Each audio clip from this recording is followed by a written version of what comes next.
If there was one physical subject, one material subject that we should focus on, in my opinion, it is very clear that the head of the snake is the financial system. We can argue till the end of time about who runs the world.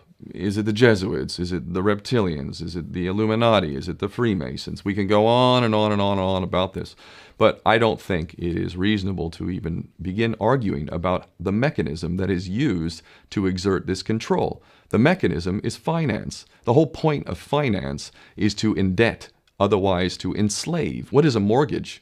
I mean, what does that stand for? It's a death grip.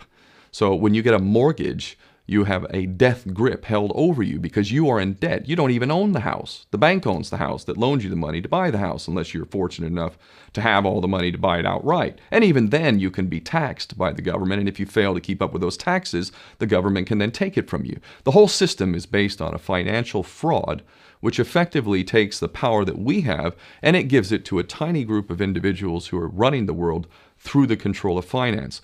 With the infinite supply of money that we have allowed them to take, they have literally an infinite supply of money, and with that money, and from their psychopathic point of view, they have bought everything and everyone who can be bought. So those of us who cannot be bought, because we operate on a level that goes way beyond the material, we are not rewarded for such behavior, we are punished for such behavior. And the most slovenly, disgustingly criminal, pedophilia, corrupt moral individuals, those are the ones that are rewarded in this system, which is upside down.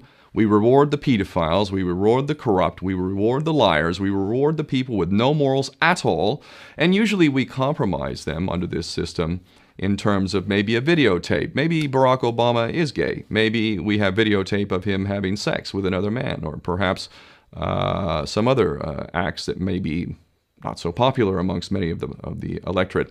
Or maybe we have videos of political leaders having sex with little boys or little girls. If I was in charge of the world and I was a psychopath and completely drunk on my own power, you can bet damn sure that's what I would do. I wouldn't allow anyone in a position of power who wasn't completely compromised.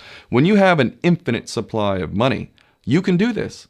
Take that supply of money away, take that power back, put it in the hands of the people, get rid of fractional reserve banking, which is an obscenity in itself.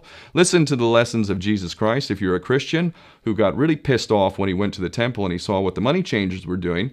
Let's take back control of the issuance of money, and not just on a national level. I'm happy to see in Denmark that you have your own currency, you don't have the euro, but on every country's level, they should be issuing their own currency in a transparent, non-usury based way in which it really, truly benefits the people. And in that way, we can literally free ourselves of the banking debt which is drowning us all, and we can stop scrambling for the crumbs from the table of these filthy rich psychopaths and live in a state of abundance just by changing this one thing. And I'm not just talking about abundance for Western nations who have an artificially inflated value with their currencies. We all in the West are guilty of having that reward while the rest of the world is sucking on it.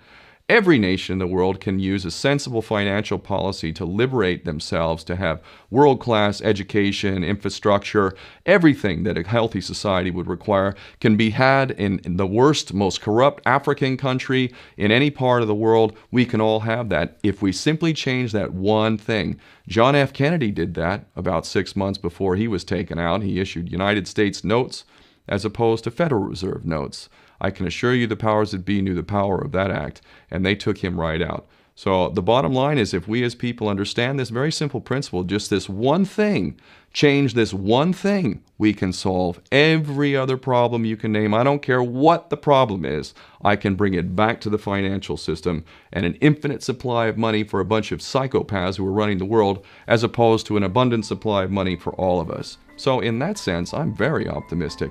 This is not rocket science. I am not the smartest guy in the room. We can all understand this. And as soon as we do, we can exercise the same power that we had, but relinquished, and we can have a future for ourselves and our children.